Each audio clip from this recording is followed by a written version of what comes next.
Hey everybody, welcome to Tough Love Tuesday. As always, I want to give you a little disclaimer.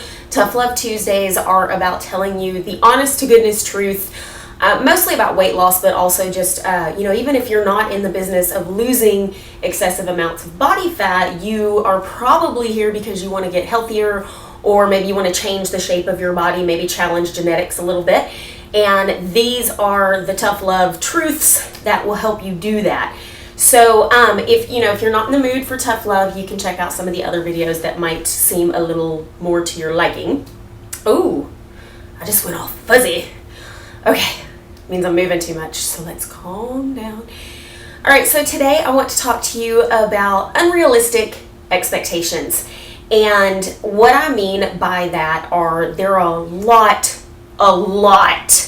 of times that people come up to me and they're like, I've been doing the best I can. I've been watching my food and I've been working out for like 2 weeks straight. Nothing's happened. Okay, so let's talk about that. All right, number one, 2 weeks is not a long time. When you're in the throes of it, like when you just start a boot camp or something, it feels like an eternity, but 2 weeks isn't a long time. So I want you to stick around with me just for a second and do some math, okay? So it didn't take you 2 weeks to put on the weight or for your health to plummet or, for you to get to where you all of a sudden went, you didn't wake up and go, oh my gosh, it's been 2 weeks and I'm like 50 pounds heavier than I was and now I need to lose it, okay? It's going to take longer and it's going to take consistency on your part, meaning you have to work out, you have to watch your food every day, regardless of how you feel, okay? Real fitness and health has nothing to do with your feelings, okay? I get so frustrated with, I didn't feel like working out, or I felt like I needed a piece of cake, or I felt like I needed some chips. And it's just so sad. Okay, get over it. It has nothing to do with your feelings. Fitness is a discipline. It's not based on feelings. If you base it on your feelings, you're going to fail every single time you hit the gate. So, with the feelings, all right, it has nothing to do with your feelings. Write your goals down. Take the steps necessary to meet them. Period.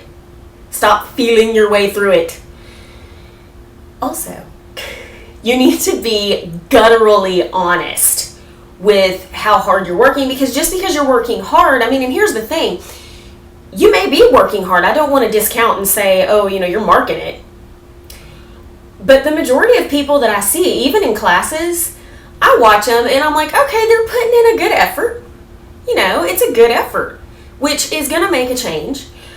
Are they working as hard as they possibly can? No. They're holding back.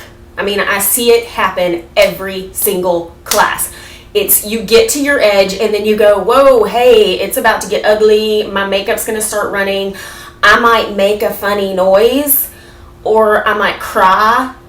And so we back off. And so if you're not getting to the ugly part of fitness, you're not really working as hard as you possibly can.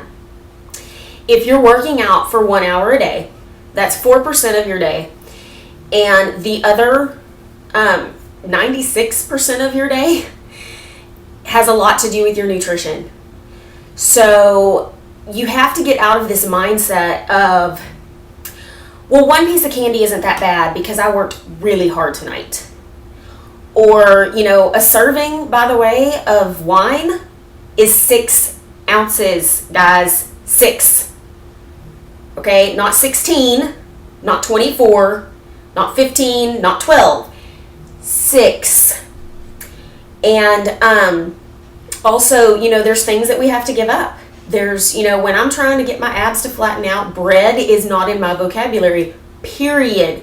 And it's actually not because of the carbs, because I actually do have carbs in my system. It's because of the yeast. Yeast will build up in the belly and then it causes this bloated belly thing. So I get rid of the yeast in my diet. So make sure that you're being incredibly honest and get rid of that mentality of good enough, especially when it comes to your nutrition, if you're trying to make a difference. And if you're on a program, and most programs are this way, they're either 6 weeks, 12 weeks, some are longer, but usually it's 6 to 12 weeks, that you're being asked to make huge changes in your diet and fitness regimen in order to make huge changes in your body.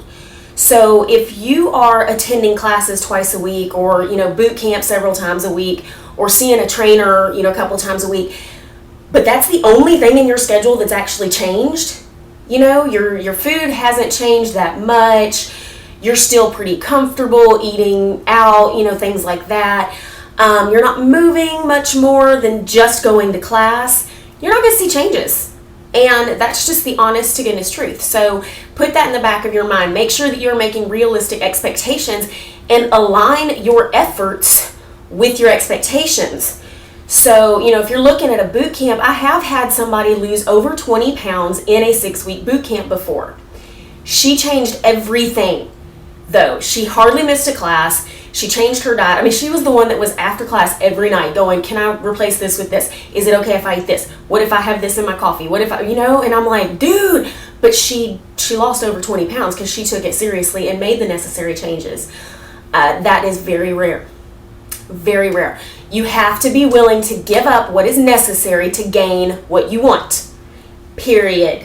So, my challenge to you today, sit down with a piece of paper, look at your goals, and figure out what you actually are doing and not doing to reach them. And next week, I'll be talking about my take on cosmetic surgery, so come back here to hear a little tough love about that. Until then, live out loud this year, and I'll see you next time.